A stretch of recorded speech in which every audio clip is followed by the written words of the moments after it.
विचार करा, जर कोणी आपल्याला असं सांगितलं की मानवी जीवनातलं सर्वोच्च आनंद मिळवण्याचा एक एकदम सोपा मार्ग आहे, असा आनंद जो कदाचित स्वर्गातही मिळणार नाही. हो, आणि सगळ्यात मोठी गोष्ट म्हणजे ह्यासाठी कोणताही खर्च नाही किंवा कोणतीही विशेष पात्रता लागत नाही.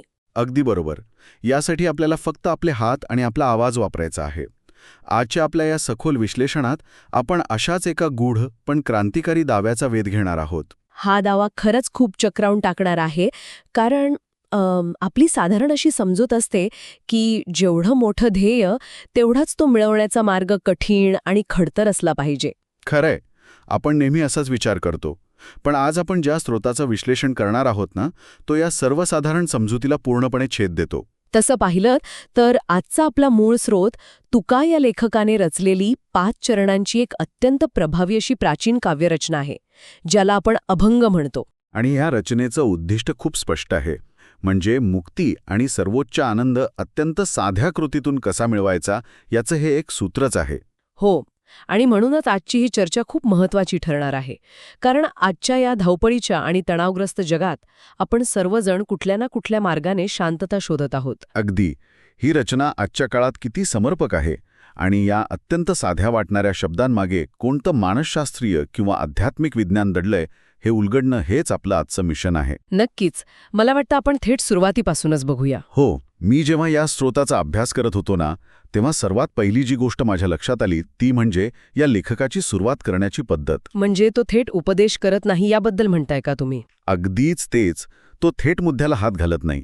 तो म्हणतो, लागून या पाया विनवितो तुम्हाला, करे टाळी बोला मुखे नाम. बापरे, ही ओळख खूपच शक्तिशाली आहे. हो ना. मला इथेच थोडं थांबायला झालं, कारण एखादा मार्गदर्शक किंवा तत्वज्ञानी साधारणपणे एका अधिकाराने किंवा श्रेष्ठत्वाच्या भूमिकेतून उपदेश करतो. पण इथे हा लेखक अक्षरशः पाया पडून विनंती का करत असावा? हा खूपच महत्वाचा आणि वेगळा दृष्टिकोन आहे. मी जेव्हा हे वाचत होते तेव्हा माझ्याही हेच लक्षात आलं. आपण जर ऐतिहासिक किंवा पारंपरिक पद्धत पाहिली तर तिथे गुरु एका उंच आसनावर बसलेला असतो. हो, आणि शिष्य खाली बसून ऐकत असतात. बरोबर. तिथे एक प्रकारची उतरंड असते, अहंकाराचा एक सूक्ष्म खेळ असतो. पण इथे लेखक ती संपूर्ण उतरंडच मोडून काढत आहे. तो स्वतःचा अहंकार पूर्णपणे बाजूला ठेवतोय. म्हणजे लागून या पायान विनमितो तुम्हाला, यातून तो एक अत्यंत निकडीची साथ घालत आहे. अगदी.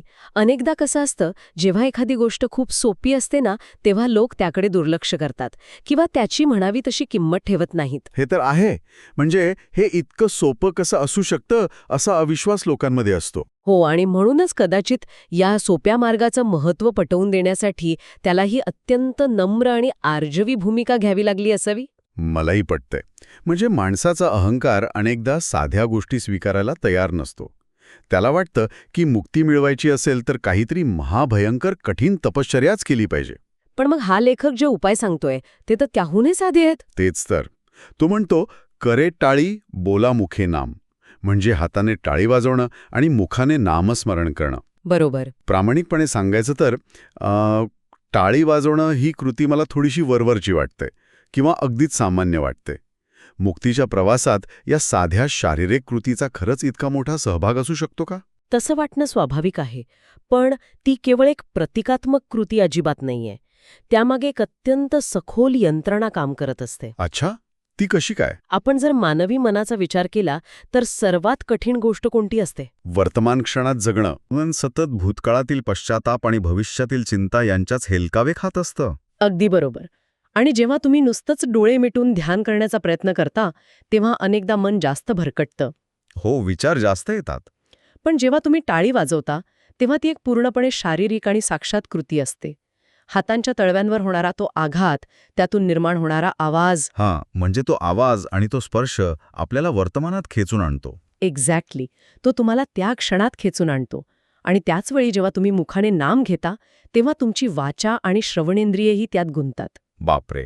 म्हणजे संगीतात जसं आपण एका लयीत राहण्यासाठी मेट्रोनोम वापरतो, तसं हे टाळी वाजवणे एक प्रकारचं मेट्रोनोम म्हणून काम करतं तर? अगदी तसंच. टाळीचा तो ताल शरीर आणि मनाला एकाच लयीत बांधून ठेवतो. तुमच्या मेंदूला एकाच वेळी शारीरिक स्पर्श, नाद आणि शब्दांचा अर्थ या तिन्हीवर प्रक्रिया करावी लागते. ज्यामुळे चिंता किंवा इतर अनावश्यक विचारांसाठी मेंदूकडे जागाच शिल्लक राहत नाही. हो. ही कोणतीही क्लिष्ट धारणा नसून मन आणि शरीर यांचं केंद्रीकरण करण्याची एक अत्यंत प्रभावी आणि सोपी पद्धत आहे.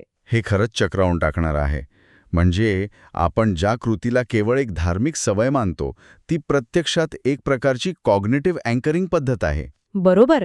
मन एकाग्र करण्यासाठी हा एक अतिशय हुशार मार्ग आहे. पण यातून नक्की साध्य काय होतं? कारण पुढच्या भागात लेखक सांगतो, विठ्ठल विठ्ठल म्हणा वेळोवेळा हा सुख सोहळा स्वर्गी नाही. इथे तो आधीच्या ओळीतील नाम कोणतं हे स्पष्ट करतोय. ते म्हणजे विठ्ठल. आणि ते वारंवार घेण्यास सांगतोय. हो, पण या विधानाचा जो पुढचा भाग आहे ना, तो मला थोडा पचायला कठीण जातोय. तो म्हणतो की हा आनंद, हा सुख सोहळा स्वर्गातही उपलब्ध नाही. स्वर्गापेक्षाही मोठा आनंद असं त्याला म्हणायचंय. पण ही केवळ एक काव्यात्मक अतिशयोक्ती नाहीये का? म्हणजे केवळ एका वर्तुळात उभे राहून टाळ्या वाजवणे हे स्वर्गापेक्षा मोठं कसं असू शकतं? वरवर पाहता ती अतिशयोक्ती वाटू शकते.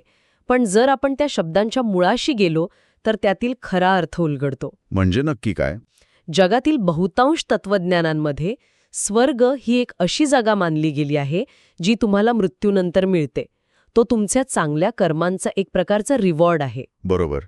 तिथे सर्व काही शांत, परिपूर्ण आणि स्थिर आहे अशी आपली कल्पना असते. पण हा लेखक या प्रक्रियेला सुख सोहळा म्हणत आहे. सोहळा म्हणजे उत्सव, आणि उत्सव हा कधीही स्थिर नसतो. तो अत्यंत जिवंत, सळसळता आणि ऊर्जेने भरलेला असतो. अच्छा. म्हणजेच स्वर्गाची संकल्पना ही भविष्यावर अवलंबून आहे, एक प्रकारचा वेटिंग रूम असल्यासारखी. आणि हा सोहळा मात्र आत्ता आणि इथे आहे. अगदी तंतोतंत. लेखक आपल्याला सांगत आहे की मुक्तीची किंवा स्वर्गाची वाट पाहत बसू नका. म्हणजे जेव्हा आपण पूर्ण एकाग्रतेने तो टाळीचा नाद आणि नावाचा गजर करतो तेव्हा निर्माण होणारी ती ऊर्जा जास्त महत्वाची आहे.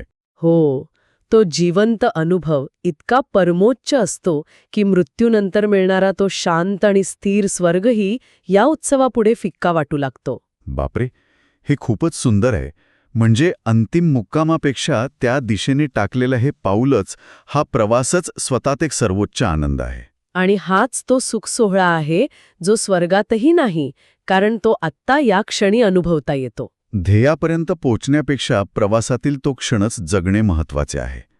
पण इथे माझ्या मनात एक स्वाभाविक प्रश्न निर्माण होतोय. कोणता प्रश्न? जर हा सर्व आनंद केवळ विठ्ठल या नामाशी जोडलेला आहे, तर मग ज्यांना हे नाव माहीत नाही त्यांचं काय? किंवा ज्यांची श्रद्धा वेगळ्या नावावर आहे? हो, ते या आनंदातून वगळले जातात का? या एकाच नावाचं बंधन आहे का इथे? या प्रश्नाचं उत्तर या स्रोताच्या पुढच्याच टप्प्यात अत्यंत स्पष्टपणे दिलेलं आहे. लेखक तिथे कोणत्याही एकाच नावाचा आग्रह धरत नाही. अच्छा, मग तो काय म्हणतो? तो दृष्टिकोनाची एक मोठी विशालता दाखवतो. तो म्हणतो, कृष्ण, विष्णू, हरी, गोविंद, गोपाळ मार्ग हा प्रांजळ वैकुंठीचा. म्हणजे त्याने नावांची एक मोठी यादीच दिली आहे इथे. बरोबर. यातून त्याला हेच सूचित करायचं आहे की एका विशिष्ट ध्वनीचे किंवा शब्दाचे कठोर बंधन नाहीये. नावे अनेक असू शकतात, पण त्यामागील भाव आणि ती कृती महत्वाची आहे. आणि ह्या सर्वांना तो वैकुंठाचा प्रांजळ मार्ग असं संबोधतो. हो, प्रांजळ हा शब्द इथे खूप लक्षवेधी आहे. प्रांजळ म्हणजे सरळ, स्पष्ट आणि कोणताही आडपडदा नसलेला, असंच ना? मला हे एका ग्रामीण भागातील पाऊलवाटेसारखं वाटतं. ते कसं काय? म्हणजे पूर्वीच्या काळी मुक्ती मिळवण्यासाठी जे मार्ग सांगितले जायचे ते एखाद्या घनदाट जंगलासारखे असायचे. हो. त्यात अत्यंत कठीण कर्मकांड, विशिष्ट वेळेची बंधने असायची. हो, अनेक अडथळे असायचे. आणि त्या जंगलातून जाण्यासाठी तुम्हाला एका विशेष मार्गदर्शकाची गरज लागायची. अगदी. पण हा प्रांजळ मार्ग म्हणजे एखाद्या मोकळ्या मैदानातून जाणारी स्पष्ट पाऊलवाट आहे. इथे तुम्हाला कोणत्याही नकाशाची किंवा मध्यस्थीची गरज नाही. तुम्ही दिलेले पाऊलवाटेचे हे उदाहरण या प्रांजळ शब्दाचा अर्थ अगदी अचूकपणे समोर आणतं. म्हणजे हे असं झालं की एकाच मुख्य सर्व्हरला कनेक्ट करायला हे वेगवेगळे पासवर्ड्स आहेत. तुम्ही कोणताही पासवर्ड वापरा, तुम्ही तिथेच पोचणार. बरोबर. प्राचीन काळातील अनेक प्रथा या खरोखरच गुंतागुंतीचा होत्या. सामान्य माणसाला त्यात भाग घेणं अनेकदा अशक्य असायचं. पण हा मार्ग इतका पारदर्शक आहे की इथे कुठेही लपवाछपवी नाही. म्हणजे तुम्ही हेच नाव घेतलं तरच तुम्हाला मुक्ती मिळेल अशी कोणतीही अट इथे घातलेली नाही. हो, तुम्हाला ज्या नावातून ऊर्जा मिळते ते नाव घ्या. वैकुंठ, जे सर्वोच्च मुक्तीचं प्रतीक आहे, तिथे पोचण्यासाठी याहून सोपा आणि स्पष्ट मार्ग असूच शकत नाही. पण मग इथे पुन्हा तोच जुना प्रश्न उभा राहतो. मार्ग स्पष्ट आहे, पाऊलवाट मोकळी आहे, हे सगळं ठीक आहे. पण या वाटेवरून चालण्याचा अधिकार नक्की कोणाला आहे? हां, खूप कळीचा मुद्दा आहे. कारण इतिहासात आपण वारंवार पाहिलंय की जेव्हा ज्ञानाचा किंवा मुक्तीचा प्रश्न येतो तेव्हा समाजात नेहमीच काही विशिष्ट लोकांची मक्तेदारी राहिली आहे. हो, तो एक विशेषाधिकार मानला जायचा. मग या सर्वोच्च आनंदाच्या मार्गावर कोणाचा हक्क आहे यावर स्रोतात एक अत्यंत क्रांतिकारी विधान पाहायला मिळतं. सकळांसी येथे आहे अधिकार, कलियुगीन उद्धार हरिनामे. माझ्या मते हा या संपूर्ण रचनेतील सामाजिक आणि आध्यात्मिकदृष्ट्या सर्वात मोठा धक्का देणारा भाग आहे. सकळांसी येथे आहे अधिकार म्हणजे इथे सर्वांना समान अधिकार आहे. अगदी. इथे वय, लिंग, जात, धर्म, संपत्ती किंवा सामाजिक प्रतिष्ठा यापैकी कोणत्याही गोष्टीचा विचार केला जात नाही. मुक्तीच्या मार्गावर जे कृत्रिम कुंपण घातलं गेलं होतं ते लेखकाने या एका वाक्याने पूर्णपणे उखडून टाकलं आहे. हो, आणि मला हे खूप प्रगत वाटतं. हे खऱ्या अर्थाने एका ओपन सोर्स सॉफ्टवेअर सारखं आहे.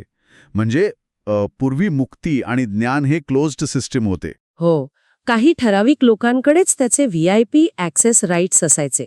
सर्वसामान्यांना तिथे प्रवेश नसायचा. पण हा स्रोत घोषित करतोय की हे ज्ञान आता ओपन सोर्स झालं आहे. कोणीही या कोडचा वापर करा आणि स्वतःचा उद्धार करा. अगदी बरोबर. पण इथे कलियुगाचा विशेष उल्लेख का करण्यात आला असावा? कारण कलियुग हे केवळ एक कालखंडाचं नाव नाहीये, ती मानवी अस्तित्वाची एक अवस्था आहे. म्हणजे आत्ताचा काळ? हो, कलियुग म्हणजे असा काळ जिथे माहितीचा प्रचंड भडीमार आहे, जिथे जगण्याचा संघर्ष तीव्र आहे, वेळ कमी आहे आणि माणसाचं मन अत्यंत चंचल झालंय. खरंय. अशा या तणावग्रस्त काळात आपण सामान्य माणसाला हिमालयात जाऊन 12 वर्ष तपश्चर्या करायला सांगू शकत नाही. ते व्यावहारिकदृष्ट्या अशक्यच आहे. म्हणूनच लेखकाने या काळाची अचूक नस पकडली आहे. म्हणजे या गुंतागुंतीच्या कलियुगात मानसिक मुक्ती हवी असेल तर हे सोपं नामस्मरण हाच एकमेव व्यावहारिक मार्ग आहे. हो, आणि तो हे अत्यंत ठामपणे मांडतो. हे पटण्यासारखं आहे. आजच्या काळात जेव्हा आपण नोकरी आणि कुटुंबासाठी धडपडत असतो तेव्हा आपल्याला अशाच एका थेट मार्गाची गरज असते. अगदी. पण तरीही एक शंका शिल्लक राहतेच. आपण आजवर पाहिलंय की कोणत्याही मोफत किंवा सोप्या वाटणाऱ्या गोष्टीमागे काहीतरी मर्यादा असते.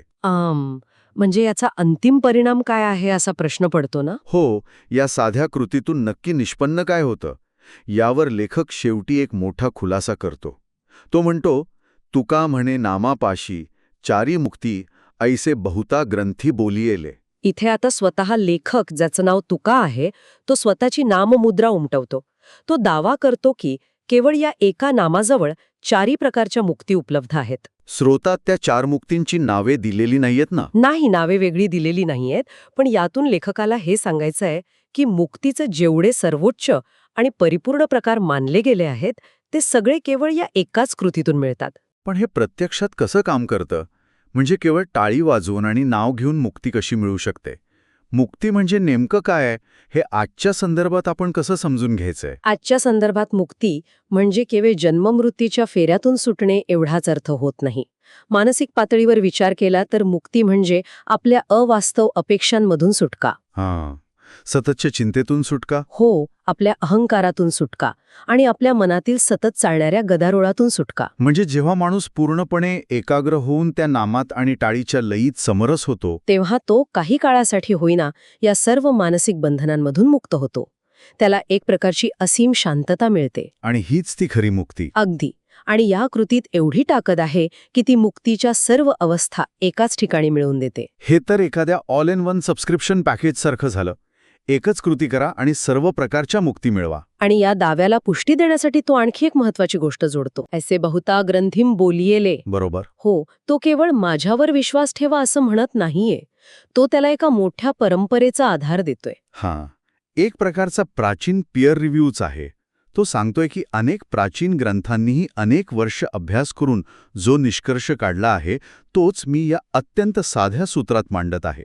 अनेक ग्रंथांमधील क्लिष्ट तत्वज्ञान त्याने या एका साध्या आचरणात आणता येण्याजोग्या कृतीत संकुचित केलंय. त्यामुळे या विधानाला खूप मोठं वजन प्राप्त होतं. खरंय, आणि प्रामाणिकताही प्राप्त होते. जर आपण आत्तापर्यंतच्या या संपूर्ण विश्लेषणाकडे मागे वळून पाहिलं तर एक अतिशय स्पष्ट आणि सुंदर आलेख आपल्यासमोर उभा राहतो. हो, सुरुवातीची ती अत्यंत नम्र विनंती, त्यानंतर टाळी वाजवणे आणि मुखाने नाव घेणे ही लक्ष एकाग्र करणारी साधी शारीरिक कृती. मग हा अनुभव स्वर्गापेक्षाही मोठा आहे, हा धाडसी दावा. आणि हा मार्ग सर्वांसाठी खुला आहे हे स्पष्ट करणे. अगदी. आणि शेवटी याच अत्यंत साध्या कृतीमध्ये सर्व प्रकारची मुक्ती सामावलेली आहेत आणि त्याला अनेक ग्रंथांचा आधार आहे हे सिद्ध करणे. हे सगळं आजच्या काळात खूपच आश्वासक वाटतं. आज आपण अशा जगात आहोत जिथे मानसिक शांतीसाठी आपण हजारो रुपये खर्च करून वेगवेगळ्या कार्यशाळांना जातो. हो, क्लिष्ट पद्धतींचा अवलंब करतो. पण ज्याला आपण मघाशी कलियुग म्हटलं, त्या या गुंतागुंतीच्या जगात आनंद मिळवण्याचे मार्ग इतके अत्यंत साधे असू शकतात, ही जाणीवच मनाला एक मोठा दिलासा देते. अगदी खरंय. आपण नेहमी उत्तरे बाहेर शोधत असतो, पण कदाचित सर्वात प्रभावी साधनं ही सर्वात साधी आणि आपल्याजवळच उपलब्ध असतात. बरोबर. आणि याच एका सखोल विचाराने मला आज जाता जाता आपल्या श्रोत्यांना विचार करण्यासाठी एक नवा मुद्दा द्यायचा आहे. कोणता मुद्दा? आपण विश्लेषणात पाहिलं की स्रोतात म्हटलंय, हा सुखसोहळा स्वर्गातही नाही. आपण नेहमी असा विचार करतो की स्वर्ग हे मरणानंतर मिळणारे एखादे दूरचं ठिकाण आहे. पण जरा असा विचार करा, हं? म्हणजे स्वर्ग हे ठिकाण नसून एक अवस्था असू शकते. हो, स्वर्ग हे मरणानंतर मिळणारे ठिकाण नसून जेव्हा आपण सर्वजण एकत्र येऊन कोणत्याही भेदाभेदाशिवाय टाळ्या वाजवून एका सुरात नामस्मरण करतो, तेव्हा त्या एकीतून निर्माण होणारा तो मानसिक आणि सामूहिक आनंदच प्रत्यक्ष स्वर्ग तर नसेल? बापरे, हा विचार खरोखरच खूप सुंदर आणि अंतर्मुख करणारा आहे. कदाचित म्हणूनच तो आनंद स्वर्गात शोधूनही सापडणार नाही, कारण तो कुठे वरती नाहीये, तर तो इथेच, या क्षणी आपल्यात निर्माण करायचा आहे. अगदी खरंय. विचार करत राहा आणि या अत्यंत सुंदर प्रवासात सहभागी झाल्याबद्दल खूप खूप धन्यवाद. आजची ही चर्चा आपण इथेच थांबूया. निरोगी रहा, आनंदी रहा.